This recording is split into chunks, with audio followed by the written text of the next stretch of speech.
अस्सलाम वालेकुम। Welcome to my video. Canada का वीज़ा हासिल करने के लिए सबसे पहली और मेजर रिक्वायरमेंट और सबसे बेहतरीन जो तरीक़ाकार है वो है आपकी ट्रैवल हिस्ट्री। कनाडा इस वक्त उन चंद ममालिक में से है, ऑस्ट्रेलिया और न्यूजीलैंड की तरह, जिनका विज़िट और टूरिस्ट वीज़ा जो है वो इस वक्त सबसे टफ़ है। इवन अगर कुछ लोगों की वीज़े लगे हों पहले, लाइक यूके, यूएसए, यूरोप वगैरह के, उस पे भी कनाडा जो है वो समटाइम्स रिफ्यूज़ कर देता है वीज़ा, विज़िट और टूरिस्ट वीज़ा। उसकी वजह ये है कि जितने भी कंट्रीज़ जिनकी अभी इमिग्रेशन ओपन है, जिस तरह कनाडा है, ऑस्ट्रेलिया है, न्यूजीलैंड है, इन तमाम ममालिक को ज़रूरत है कि लोग यहाँ पे आएँ और सेटल भी हों। लेकिन वो लोग इनको चाहिए जो इनकी रिक्वायरमेंट्स के मुताबिक हैं, जिस तरह डॉक्टर्स हैं, इंजीनियर्स हैं और मैनेजमेंट के लोग हैं, अकाउंटेंट्स हैं या क्वालिफाइड टेक्निकल लोग हैं। अब विज़िट टू टूरिस्ट वीज़े पे ये होता है कि हर बंदा जो है वो, चाहे उसका प्रोफाइल अच्छा है या हल्का है, और वो वहाँ पे फिर सेटलमेंट की कोशिश करता है।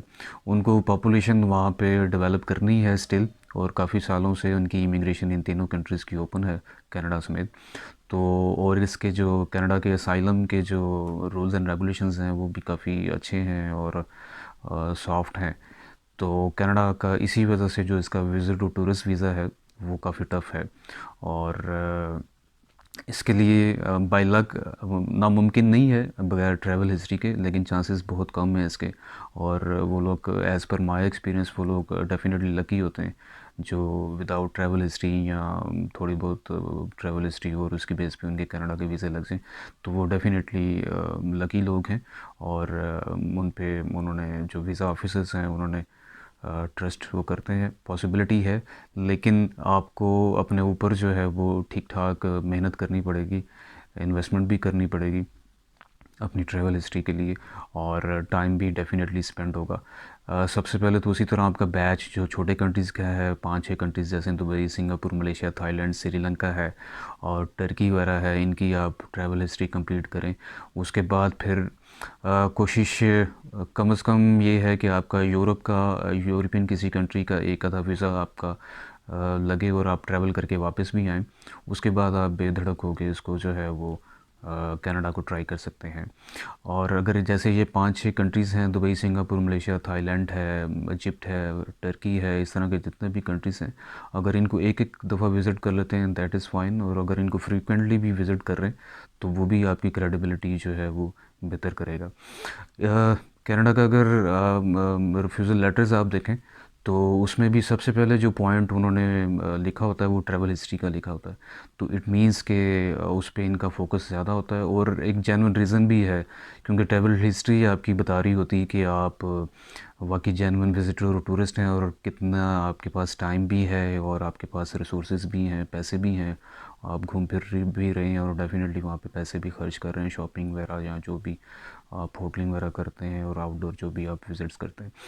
तो नामुमकिन नहीं है, और लेकिन टफ़ है, इजी नहीं है। और ख़ास तौर पे यूएसए के साथ बड़ा कनेक्टेड है कनाडा। अगर इससे पहले आपकी यूएसए की वीज़े रिफ्यूज़ हुए हुए तो कनाडा उसको बड़ा फॉलो करता है।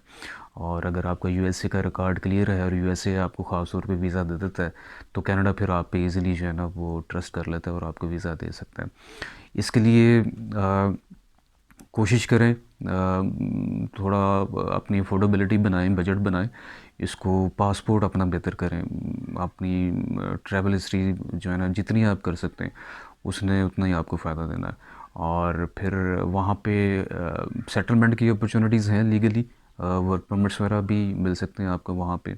इसके अलावा अगर आप बिज़नेसमैन हैं, बिज़नेस इस्टेब्लिश कर सकते हैं, तो इसके अलावा उनके ऑप्शंस होते हैं, बिज़नेस इन्वेस्टमेंट के भी होते हैं, फ्रेंचाइज़ वगैरह भी परचेज़ की जा सकती है, प्रॉपर्टी वगैरह में भी इन्वेस्टमेंट की जा सकती है अगर आपके प्रोफाइल अच्छा है तो। और इसके लिए ये है कि अगर आप ट्राई करना चाहते हैं एक दफ़ा, मैं वैसे रिकमेंड यही करता हूँ अपने जितने भी क्लाइंट्स हैं या कस्टमर्स हैं कि ट्राई ज़रूर करें कनाडा को, लेकिन प्रॉपर वर्किंग करके। लेकिन अगर आप मतलब इसको फर्स्ट उसमें अटैम्प्ट करना चाहते हैं, ट्राई कर सकते हैं। उसके लिए कोशिश पूरी करें, अपनी जो जेन्युइन डॉक्यूमेंटेशन है और बाकी सारी चीज़ें हैं तो। लेकिन इन दी एंड अगर तो वो क्लिक हो जाता है आपका फर्स्ट अटैम्प्ट में तो बड़ा अच्छा है, फ़ाइन है। अदरवाइज़ ये है कि आपको ट्रैवल हिस्ट्री पे फोकस करना पड़ेगा। इसको जितना कर लेंगे उतना ही फ़ायदा है। और इमिग्रेशन ओपन है ऑस्ट्रेलिया और न्यूजीलैंड की तरह, जो है वो उनके भी वीज़ा जो है ना वो टफ़ है। इवन यूके यूएसए के वीज़ाज़ पे भी लोगों को वो रिफ्यूज़ कर देते हैं। तो इस पे आप मैक्सिमम अपनी एफ़र्ट करें। और इसमें वीज़ाज़ अप्लाई करने के लिए आप फैमिली के साथ कर रहे हैं, इंडिविजुअल कर रहे हैं, बिजनेसमैन हैं, या आप जॉब कर रहे हैं, अदर डॉक्यूमेंट्स में आपके bank statement, passport, ID card, photos, और अगर आपके नाम पे एसेट्स हैं लाइक प्रॉपर्टीज़ हैं, और जो है वो सोशल बाइंडिंग्स आपकी जो है वो उसको आप हाईलाइट कर सकते हैं अपनी एप्लीकेशंस में। तो इसके वीज़ा अप्लाई करने के लिए अगर आपको फ़र्दर असिस्टेंस चाहिए हो या फ़र्दर रहनुमाई चाहिए हो तो बिल्कुल आप रब्ता कर सकते हैं। उसमें आपको कंप्लीट कंसल्टेंसी जो है विज़िट टू टूरिस्ट वीज़ा की प्रोवाइड करेंगे। और अगर आपका ऑलरेडी रिफ्यूज़ल है और उसमें फिर बेहतर है कि दोबारा उसको ट्राई ना करें और बार बार ट्राई ना करें जब तक अपना प्रोफाइल आप बेहतर ना कर लें, ट्रैवल हिस्ट्री ख़ास तौर पे। इस पे मैं ज़्यादा फोकस कर रहा हूँ क्योंकि जो हमारा एक्सपीरियंस है और जो ऑलरेडी हमारे पास रिफ्यूज़ल्स भी क्लाइंट्स की आती हैं और वो डिस्कस भी करते हैं अपनी सारी एप्लीकेशंस वगैरह, तो उसमें मेजर रीज़न जो अभी तक हमारा जो एक्सपीरियंस है उसमें आपकी ट्रैवल हिस्ट्री का बहुत बड़ा रोल है। और उसको आप कोशिश करें जितना इम्प्रूव कर सकते हैं। कंट्रीज़ कोई भी ट्रैवल कर लें वो आपका प्रोफाइल ही बनता है। वो जितने मैंने आपको कंट्रीज़ बताए इसके अलावा भी अगर आप ट्रैवल कर लेते हैं, कुछ अफ्रीकन कंट्रीज़ भी हैं, कुछ जो है वो एशियन कंट्रीज़ और भी हैं, जितना ट्रैवल कर लेंगे उतना वही आपका फ़ायदा होगा और वही चीज़ें आपको जो है ना वो फ़ायदा देंगी। इसके अलावा इसका ट्रांज़िट वीज़ा भी अप्लाई हो सकता है। ट्रांज़िट वीज़े में निस्बतन ज़रा पॉलिसी इनकी नरम हो सकती है कनाडा की, उसमें भी हम आपको असिस्ट कर सकते हैं। कुछ अमेरिकन कंट्रीज़ में ऐसे अमेरिकन रीजन में ऐसे कंट्रीज़ हैं जिनके वीज़ा ऑन अराइवल हैं या जिनका ई वीज़ा अप्लाई होता है और उसकी बेस पे फिर जो है वो आप उनकी फ़्लाइट्स वाया अमेरिका भी हैं और यूरोप भी हैं और कनाडा के थ्रू भी फ़्लाइट्स उनकी जाती हैं इन तमाम कंट्रीज़ में। तो उसकी बेस पे आपका कनाडा का एक प्रॉपर ट्रांज़िट वीज़ा भी अप्लाई हो सकता है। कनाडा के ट्रांज़िट वीज़े का फ़ायदा इस वक्त ये है कि फ़िलहाल इसके एम्बेसी की और जेरीज़ के चार्जेस वगैरह नहीं है और आपके फिंगरप्रिंट्स वगैरह बायोमेट्रिक्स होते हैं और डॉक्यूमेंटेशन के साथ फिर आपका वीज़ा इन प्रोसेस चला जाता है।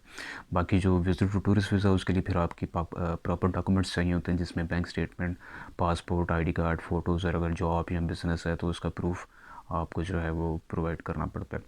तो इस सिलसिले में अगर आपको फ़र्दर कोई रहनुमाई या आपको हेल्प की ज़रूरत हो, असिस्टेंस की ज़रूरत हो, तो हम आपको कंप्लीट कंसल्टेंसी प्रोवाइड कर सकते हैं। Thank you very much. Thank you.